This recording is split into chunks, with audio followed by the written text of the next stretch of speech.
Hi there, it's Memory from Friends Abroad Relationship School, and I am sharing and reviewing episode 29 of Trauma on the Screen today. And I've got another exciting film entitled Sparkle. And this film is actually about the rise of Diana Ross, is it? In a way. But obviously there is a lot of drama in there. So this is a film which stars Whitney Houston, Jordin Sparks, Carmen Ejogo, Tika Sumpter, Michael Epps, and Omari, hardwick. And in this film, we've got a lot of exciting themes around relationships and around parenting and also toxic relationships. So I'll start off with single parenting. So Whitney Houston, the mother, had 3 daughters, and the daughters, one of them was called Sparkle, and Dolores and Sister Williams, 3 of them. And they were very talented singers. And of course, being a single parent, this lady was trying to be protective towards her children. And the problem is we probably have done that, and we probably think that sometimes it's helpful to be protective towards children, but actually sometimes that backfires. Although, of course, you don't want to be also a detached parent or uninvolved. They call them uninvolved parents. And parents like this lady, the mom, are called authoritarian parents. What we want really is a balance rather than have an uninvolved parent or an authoritarian, too forceful parent. We want the middle ground, which is called an authoritative form of parenting. And that is very helpful and important. So the girls were going out to sing at night and then coming back. One of them would stay behind. She was planning to be a doctor, Dolores. And so she was the good girl who was the model child, who was going to be what mother wanted, to be a doctor. And we tend to do this where we live vicariously through our children rather than allow them to choose what is best for them. Because of course we are influenced and impacted by society. We want society to look at us as parents who have done really well at the expense of the well-being of our children, or at the expense of the freedom of our children. We don't really allow them sometimes to make the choices of exactly what they want in their own lives. We tend to choose for them. We've got, for example, some families where a father is a lawyer, a big wig, and then the children are also sort of encouraged to follow that path, or medicine and all that. Nothing wrong with the professions, but I think it's got to come from a place of freedom where the child chooses to follow that route rather than being forced by a parent. So that's very important. And then we have pressure. There was also pressure for Dolores to succeed, and there was pressure for Sparkle to be a good girl. And then there was also pressure on the eldest girl to marry. She was nearly 30, and it was frowned upon that she was not married at that age of 30, which is what, again, we still have in society, where we put marriages at the forefront of anything. And then what happens is this backfires, and people end up getting married and staying married for the wrong reasons. People end up gravitating towards anybody or anyone who can actually be harmful to them because they just want to fulfill the requirements of society, of actually showing up and saying, I am married or I am in a relationship. Whereas, we need to, have our relationships, but I think they need to come from a place of healthy options, healthy choices, where we are in a healthy relationship with somebody. So that was the pressure on sister, the eldest girl. And of course, because of this pressure, she met a nice guy who was really good to her, who didn't have much money. And because she was actually very ambitious and talented and thinking that she was going to be famous, she looked down on this boy and ended up with a man who was really toxic and abusive towards her. And in the end, this led to her then attacking this man with her sisters and ending up killing him, which of course was very tragic, but it's because the sisters were trying to protect her, which is another theme that we are going to look into. And we've got cognitive distortions also in parenting. And I sort of share this most of the time. When I do healing work with people, I like to remind people that if you are healing, anyone who explores healing work really needs to look into cognitive distortions, thinking patterns, the belief system, because therein lies the source of your behaviors, of your self-sabotage. You will find out that the way you think influences the way you act. So it is important that we look into that, into how we think. And this is what this mother was doing. She had this kind of thinking pattern where she thought of the way that she was raised. She thought that good people go to church. There's nothing wrong with going to church. I love church. But it shouldn't be forced on people and also used as a means to stop people from practicing their freedom, and also to dissuade children from doing what is best for them. The thing is, there is nothing wrong again with parents balancing reality or being realistic and illusion, because sometimes children do get carried away because they think they are talented and they think they can be the next superstar. I think we all have children, our children always think that, and there's nothing wrong with those thoughts, but sometimes we have to ground them to reality to help them to recognize that yes, there is that option, and there are also other options such as schoolwork, sport, and other things that they can do, that they can focus on. It is very important. And then we also have talented people. It's a very good theme in society to explore, that we have people who are talented, children who are talented, and sometimes we just need to nurture that talent. We need to support them through that talent. Again, it comes down to being realistic. And this is what this mother was not able to do, because she thought that her children were dreaming. But out there, people could see that her children were very, very talented.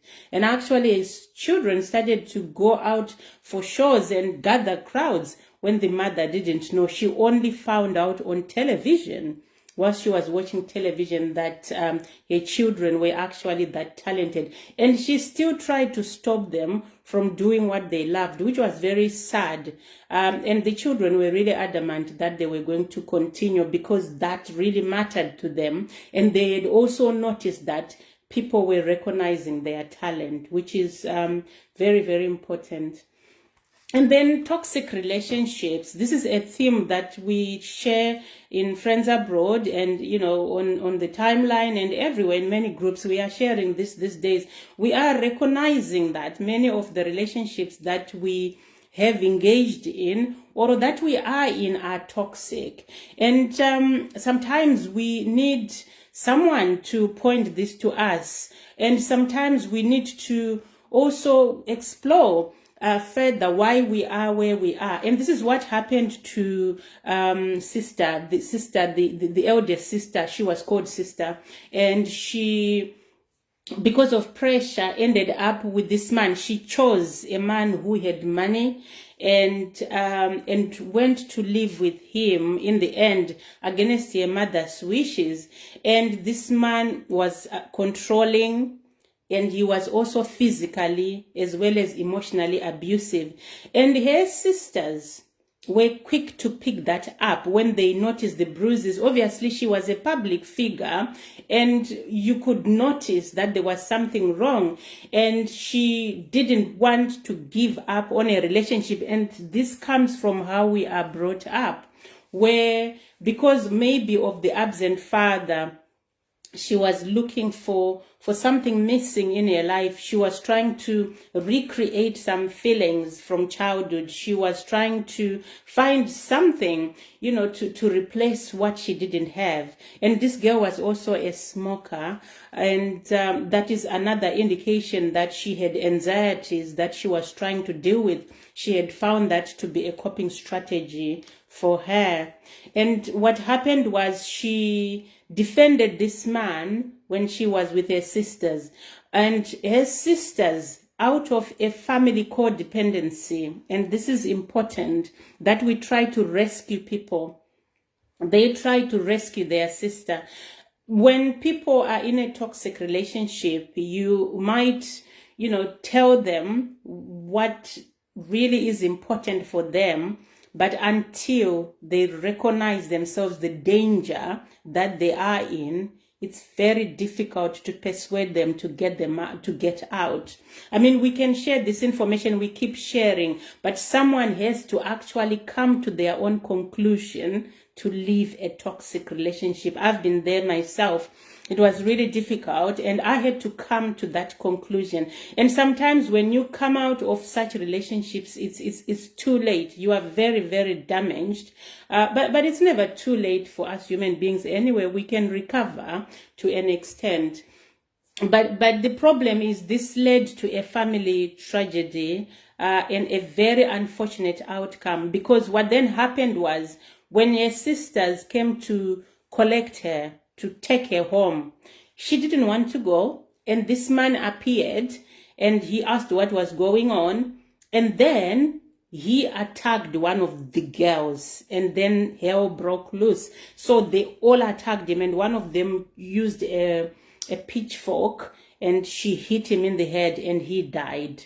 So obviously one of them had to be arrested, and because of her love for her sisters, because she knew that she was the one who had caused this to an extent, although they chose to go and support her, she decided that she was going to take responsibility. So she asked their sisters to leave, and then she claimed that she had hit this man in self-defense, and she went to jail for this offense, which one of the sisters, Dolores, had actually committed.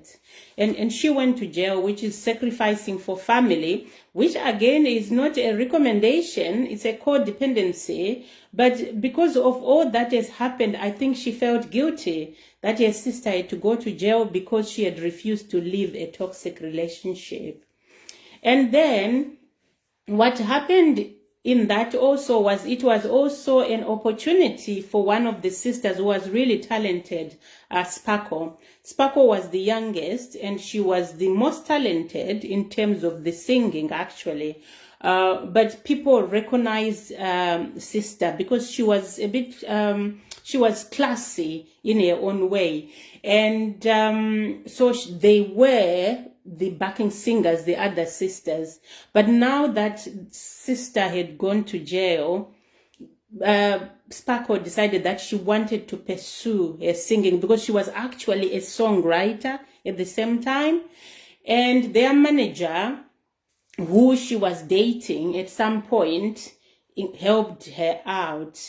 And there's another situation where people, when you want something, you put an effort and you really get it. This girl went to ask for an interview with the production manager who had offered them a contract before all this tragedy. And she stayed there waiting for an interview for days. Although that sounds a bit desperate, but it is an indication sometimes that you have to keep working at your dreams. And she waited and waited, and one day the secretary told her that the man could see her, and she went in, and then she had a show and she got signed on. And that is actually a great outcome for the film because of her talent and her hard work and her perseverance and her patience. She was able to get what she wants. And the other girl, Dolores, who mom wanted to be a doctor, really went to do medicine. She actually is the one who had killed the man, but she went and became a doctor, which was actually her following her own path. And the sister in jail didn't want them to come and see her. I think she had just given up on life. And this girl had been impacted a lot by her mother's traumas. And this is a very important theme when we talk about childhood trauma. We need to understand our parents and why they do or why they did what they did or why they do what they do. Why? Because we are victims of victims. Our parents did what they did with what they had and what they learned. Some of it is not justifiable. Some of it was outright nasty, cruel. But we've got to understand that picture in order for us to heal. We've got to understand where it all came from, because what I am encouraging people is to, if possible, sit down with your parents and find out how they were raised. And you might understand where what you do came from or how you feel about them came from. Most of us, many people out there, they can communicate with their parents, but they are not really close to their parents. When you actually sit and think about your parents and go and see your parents, sometimes it's out of duty. But there is no love lost between parents and children because there is no emotional connection because of the way that we were raised.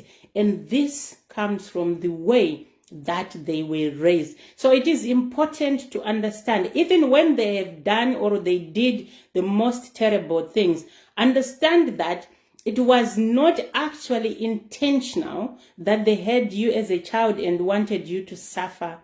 It is because they were trying to cope and in an unhealthy way. So this is what happened with this girl. She struggled more because she was the eldest and she's the one who saw her mother suffer through whatever she was going on, because it was actually said at some point her mother used to drink and she had to struggle to get her up. So that is important to know for such a person. It can traumatize them quite a lot to be a caregiver to their own caregiver who's supposed to look out for them, to see their mother at their weakest struggling and maybe being helpless and vulnerable, not a vulnerable, healthy vulnerable, but to be a vulnerable person when they are a young person. And that can be very traumatic for a young girl or a young boy.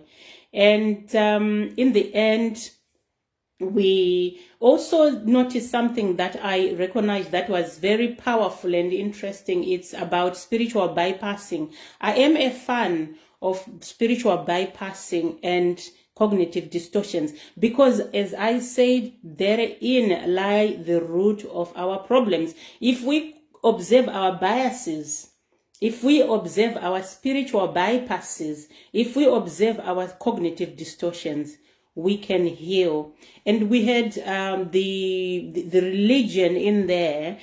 For some, it's a form of bypass. People might go to church just to cope, and people don't realize that, or just because they were taught to go to church. But actually, the background of what they need to do as churchgoers is lost in those cognitive distortions, where people think that just by showing up in a building which is labeled church, then they are healthy or they are kind human beings, not recognizing that kindness is actually in the way that you show up in life.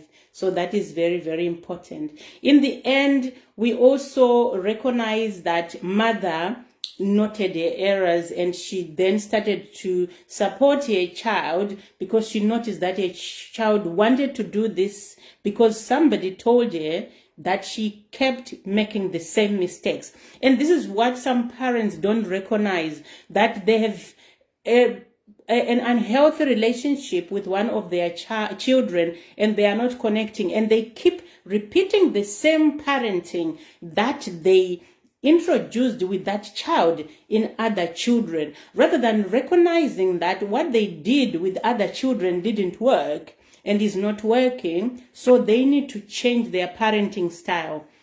We need to know about parenting styles. They are really important for us to relate and connect with our children and not lose our children when they grow older. Because sometimes we don't realize why a child is unhappy, why a child might decide to cut us off, why a child might not want to talk to us in adulthood, and we are imagining that we did very well. But actually, the child, as Gabamate taught us, feels the parenting as the parents, not the it's not about the parent thinking that they are parenting well. It's about how the child feels about how the parent parents. And that is very important. So sometimes, like some of us, we've had to make apologies to our older children and to start changing the way that we parent in our younger children. Not that we are talking being perfect, or, being perfect parents, no, but you just have to try and be a little bit more conscious about how you communicate, how you discipline your children, how you express yourself, and how you ask for changes in the family. That is really, really important. So we had a man who lost his life in the end. We had a blooming relationship that also took place from the manager and one of the girls, Sparkle. And we also had a girl who followed their dreams, and she ended up in a very good place, as well as a mother, and another girl who became a doctor, and the sister in jail, of course. Because sometimes also, even though the parents might not be perfect, there are also things that they can see.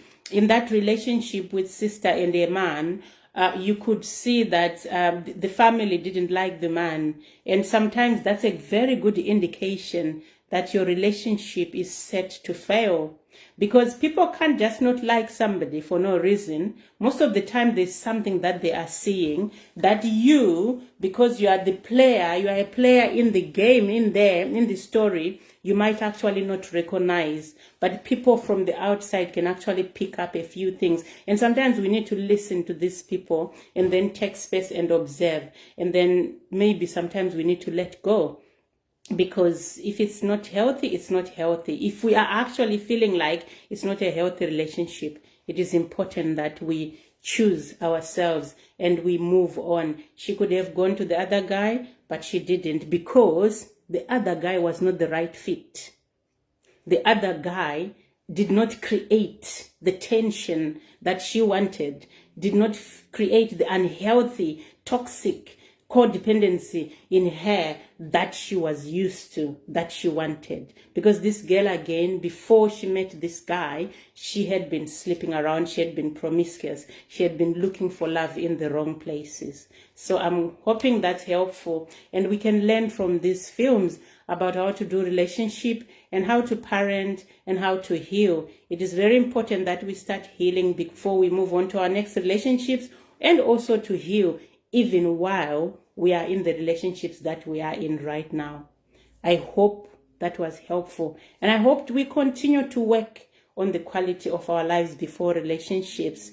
Thank you so much for watching, Julie, Amy, and anyone else. Quality life before relationships. I'll see you soon. Bye-bye.